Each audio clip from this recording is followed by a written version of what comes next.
Did Trump just drop truth bombs all over Europe? Did MAGA just invade Versailles like it's January 6th or January 6th? On the surface, getting Europe to pay 15% tariffs on all of its exports and the US paying 0% looks like a Michael Jordan slam dunk in your face. But is it what it seems? I don't think so. The best part of the deal for everybody is it ends the trade war. Even a bad certainty is better than ambiguity. You'd rather wake up each day going, you know what, I'm going to take my beating every morning, 10 a.m., and then plan my day around it. Or you could wake up every morning going, hey, am I going to be thrown off a roof or am I going to get a happy ending? You might have more upside, but you can't plan for it. And this you can plan for. The other thing being celebrated is this $750 billion that's coming in from tariffs. On one hand, America needs every penny because the big, beautiful bill blew a giant deficit hole in our budget. Who is gonna pay? I can tell you one thing for sure, Louis Vuitton has been dancing in the streets. Any luxury good manufacturer is thrilled about this because they have such fat margins. They can pass all of these extra costs on to their wealthy customers.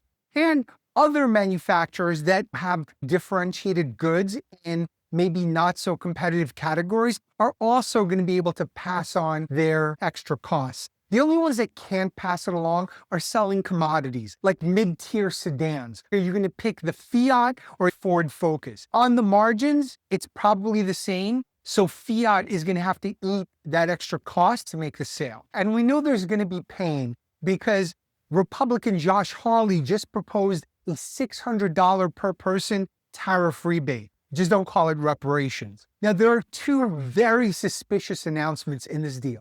The first is $750 billion in purchases of American energy, oil and gas, or $250 billion per year. In all of 2014, Europe bought between $16 and $19 billion. This year might be double that. Our ability to generate it, ship it, and for Europe to pay already maxed out. Getting to $250 billion will require the return of the Messiah. The second suspicious announcement is that Europe is going to make $600 billion in other investments in the United States. What that means, nobody knows. No timelines were announced, no details, nothing. And I understand details are still being worked out, but this is suspiciously like the announcements by Saudi Arabia, Japan, UAE, Narnia. They all go out there with Trump and go, listen, we are going to invest $100 billion, $200. You know what? I like the way you look. $5 trillion. We're just going to put it in. They're just words, and words are free. Unless there are written specifics, we don't know if any of this is real. Somehow, all of these countries cracked the super secret code to our stoic, mysterious leader and his heart and toilets of gold.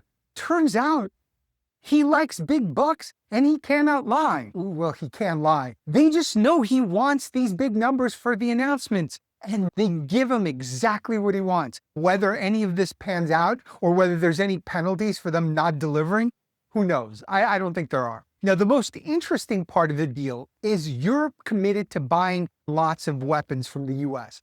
This addresses one of the big gripes Trump's had with NATO, which is they don't pay their fair share. Even war needs its own Bernie Sanders. We need the millionaires and the Europeans to pay their fair share of bombs. The most interesting part of this deal is it binds Europe and the US military-industrial complex in the only way that America truly understands: money. So now European defense will be a top priority. And some people are suspecting this was part of Europe's strategy, that they wanted to create this binding responsibility to defend Europe.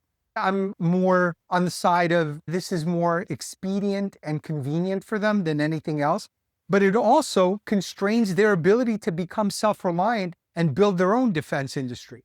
But that's the price you have to pay, and the US gave them what they needed in the short term. Is this enough to spur manufacturing in the US? 15% is too low for thousands of factories to start popping up all over the country. You need other policies, tax abatements, subsidies, regulations. We might even lose some of the Mercedes and BMW factories we have here because the new tariff is lower than the old luxury car tariff. So depending on what happens with the dollar and other incentives and regulations, it may be cheaper for Europe to take their manufacturing back and then export those cars back to the US. Ultimately, the most important part of this deal is it's short-sighted. It's a huge waste of American leverage. We have all of this power and we used it to squeeze a few extra shekels out of Europe.